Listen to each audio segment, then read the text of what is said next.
Hello, Vitality Society members. Thank you for joining us for our Vitality Vignette with Bob Foley. Bob Foley is a former CEO and career and retirement coach. He has been one of the trailblazers of the retirement coaching industry, having done this work for 7 years. He works with companies and individuals. Many of the individuals with whom he works are former C-level executives. And today we are going to be discussing some very key points, extrapolating from Bob's depth of research and experience working with individually and with corporations. So Bob, thank you so much for joining us this afternoon. You're welcome. Thanks for having me.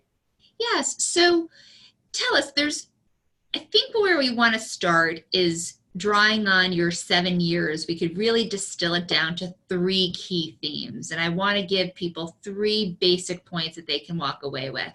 Okay. And having read your materials and heard your podcasts, the first one I want to discuss is relationships. Mm-hmm. You really underscore the significance and importance of relationships at this stage of life. Absolutely. It also, I'll say too, that it aligns with our principle of high, which is getting out, meeting new people. Mm-hmm. And I'd love to hear a little bit about, when you think of relationships, talk to us about the complexity of fostering these relationships and yet the opportunity of doing so. Gotcha. Well, one of the first relationships that really goes through a transition is your spousal relationship.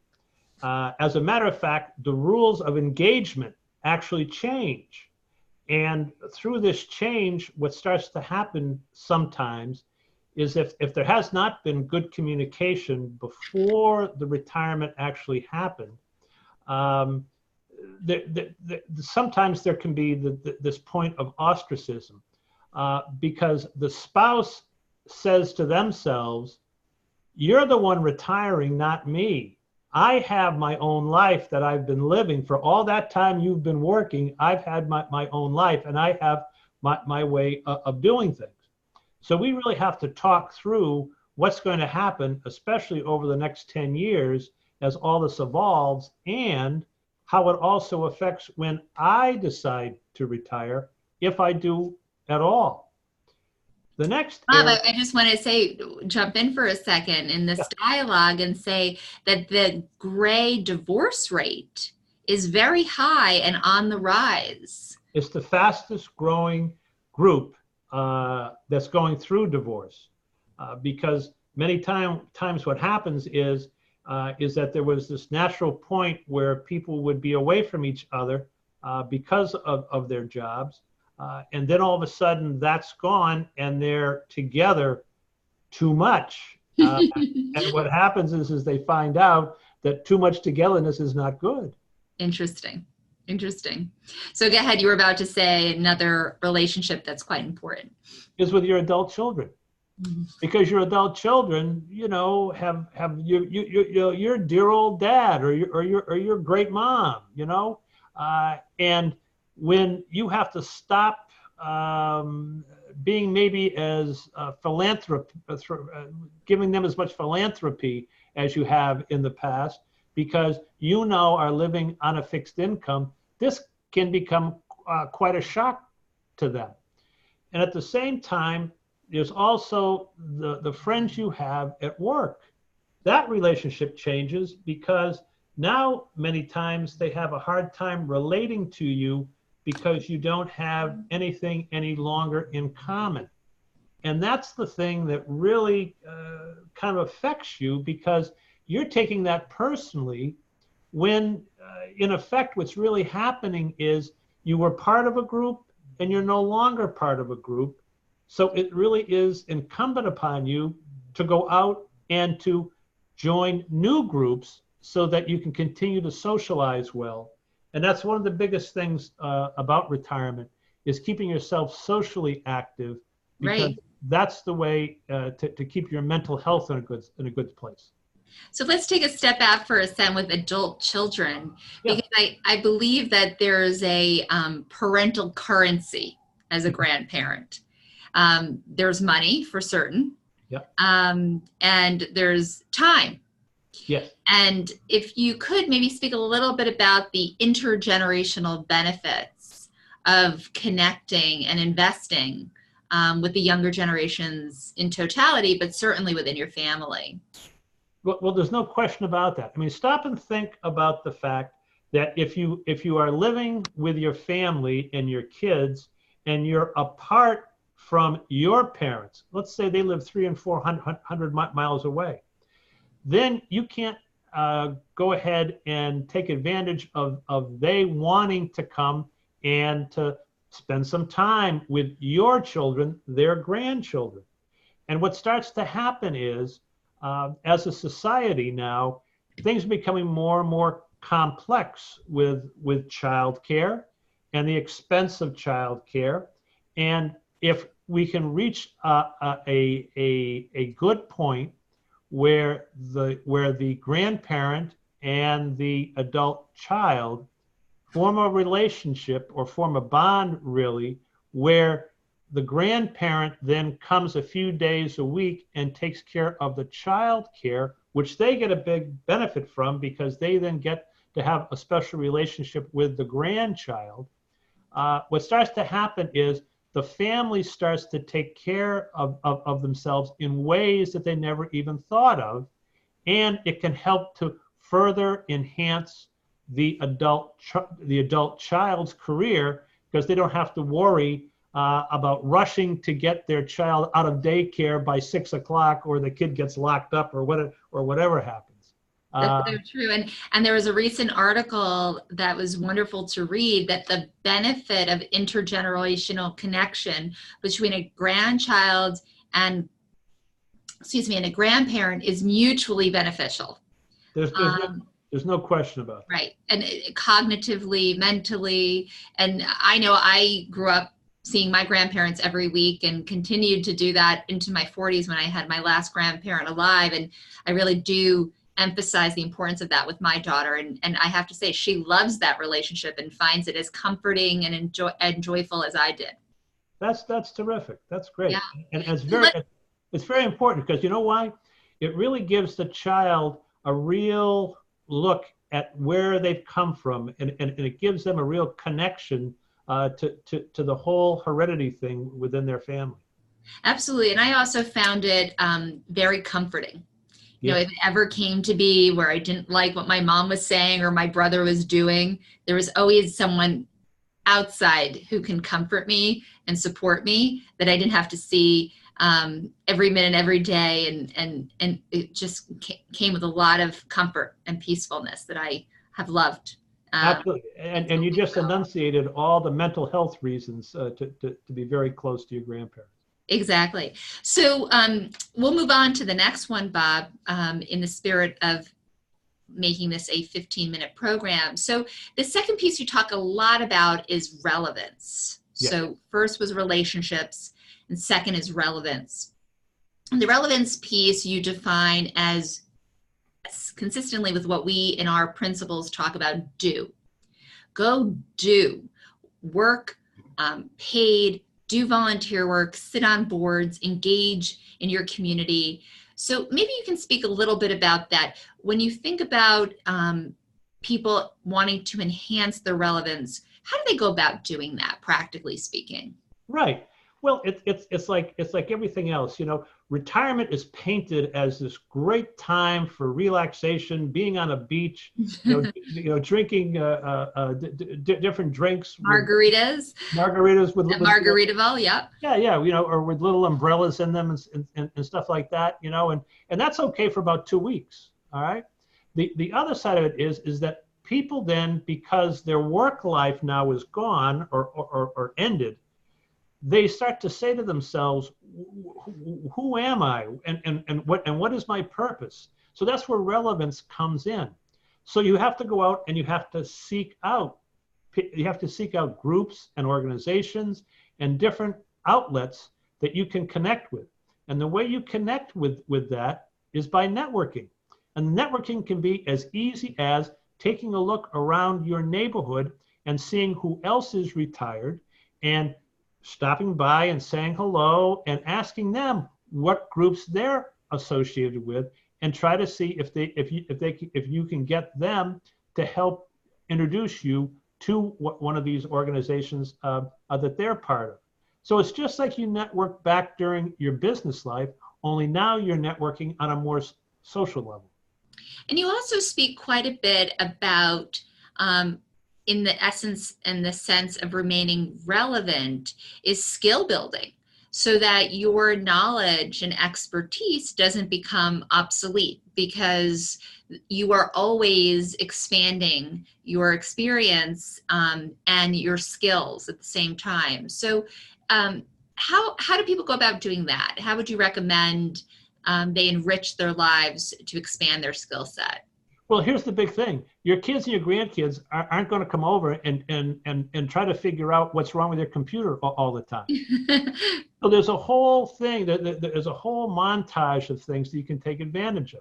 First, there's adult education classes. And adult education is wonderful because it's a whole world of possibilities. So you can jump in there and you can pick out certain things. It's really inexpensive. It's usually $20 to $30 per course. And the courses usually last, 3 or 4 days or 3 or 4 meeting times. So it isn't anything really that's exhaustive, but it's very stimulating. And then it's the internet itself. There's so much programming on the internet that you can take advantage of that. But I caution to use that as your only aspect of trying to give yourself new purpose. Because the biggest thing that you need, especially at this age, is to integrate yourself into new groups and to meet new people. And education and lifelong learning is a great way to do that. That's exactly right. And I recently was interviewed about this, and I said, it's important to show up, to connect with the content, like you said, to gain that knowledge and experience of being in that classroom and learning from the professor or other students. But it's also important while there to connect with the community around you. Who has similar interests, like you said, who has accomplished something that you are eager to pursue? Who can guide and support you? Who can you spend time with who has similar schedule? So I believe that's exactly right, is to explore these socialization opportunities in every experience that you pursue. And the funny thing is, it all comes around again because your adult children are out there and they're learning new things too, and be able to relate to you and have conversations with you.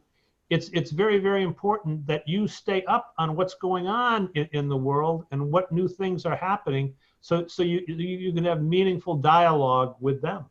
Absolutely. I enjoy our Zoom courses with our Vitality Society members, as we're constantly supporting people in getting on the platform. And once they do, they realize that there's so much more content and so many more experiences, at least online, that they can plug into once you have that skill and that tool. So let's go on to the third point, and the third R, first being relationships, second being relevance, and the third I'm calling repercussions. The what ifs. If you can't do it as you say it, or it doesn't work as you wish or want, what do? This really underscores our OY principle, OY, Right. because life does have worries. It wouldn't be life without those worries. But at this time of life, it's really easy to consume yourself with those worries. So talk to us a little bit how to manage the repercussions of maybe it not working out perfectly or initially the way you wish you want. You just got to stay with it. You're never too old to make a new goal. So broaden the circle of friends that you have. Go out and become a member of different social organizations or clubs, or take courses, or just be curious. Even just even walking around a mall or anywhere where there's other people. What you do is you'll find that you inevitably will start talking to people. And that's the thing that you need to get yourself to do. You need to get off that couch, get away from that TV. and get out there with real people and talk about real life and real situations. And what you will find by doing that is that new doors will open that you never even thought about. New things will happen that you never even considered. And the biggest thing is you have to take the first step to say, yes, I'm going to go out and do this today, because it's very easy to say, no, I'm going to stay right here on the couch with Steve Harvey and see what he has to say today. That's right. And I'll also say is that if you do get stuck, there is a nascent yet quite large industry of coaches, and we have many here on this platform to support you one-on-one. If that group integration doesn't give you the answers, or you want to improve on the path that you're taking, there is one-on-one coaching that we offer here that also reinforces that. So I know, Bob, you do quite a bit of that. Maybe you can just give us some insight on one anecdote of when one of your clients got stuck, how you did work with them through the challenge that they faced. The funny thing is that I work with a lot of C-level individuals, people that have run organizations, people that have always been in charge, people that always would solve other people's problems. And all of a sudden, they find themselves now away from work, and they become their own worst enemy because they get very stuck. And they get to the point where they almost become depressed, because they don't know exactly what to do in order to start a new life, because they've been so used to one set of rules in life that they've never had to get out of that. So finally, after a year or two, and sometimes 3 years, they end up coming to see people like me. And it's a very therapeutic thing to do. And it's a thing that really helps them to, first of all, get in touch with themselves. And as they're getting in touch with themselves, seeing the effect that they are having on all the people around them. And, you know, one fact that's not great, but in the 60 plus age group right now, that's the fastest growing group of divorce. So the big thing is that your close relationships, you need to stay close to. And you have to understand that you have to get involved with what they're going through too, because it's just not you that are going through this change in life. They are too. They are also, as we talked about before, establishing new rules of engagement. But the final thing is, the first question that I ask anybody that I talk to is, what do you want your legacy to be? That's right. And that's always a showstopper, because I get the deer in the headlight look Really? with that usually, yeah. And I start to take them through a process mentally on what I mean by that. And through that process, they start to understand that they need to embrace a whole new life purpose for themselves. And what that will do is that will get them past this time of being stuck and get them to shift into retirement, because it brings them down a new path in life, and they begin to become fulfilled. They begin to do things for others.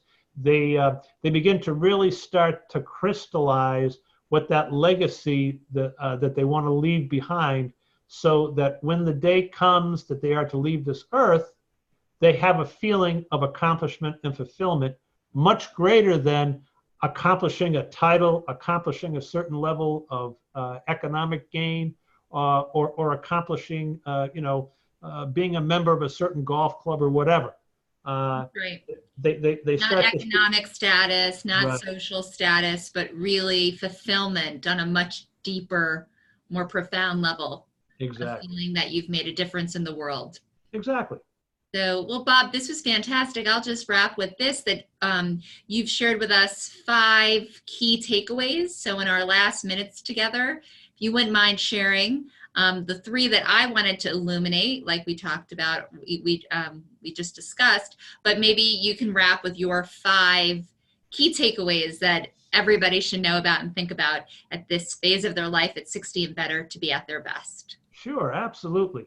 The big thing is to replace your work identity, and don't be afraid to do that. Don't be afraid to jump out there and to establish a whole new lifestyle for yourself, and be sure to adopt a healthy lifestyle. That's extremely important, because the better you keep that body of yours in good shape, the longer you're going to live, and the more you're going to be able to give, and the more you're going to be able to receive. And you got to stay socially connected. We talked a lot about that during this interview, but it's so important, because that keeps things and keeps you motivated. And then to stay cognitively engaged. That's the thing that people really need to do. Read books, go out and learn a new language, learn how to play a musical instrument. Do things that take brain power, and do things that will really help to make you a more well-rounded person. And finally, find new meaning and purpose in your life, because that's really the thing that's going to drive a lot of the things for you, and really to give you that legacy that you want to leave behind.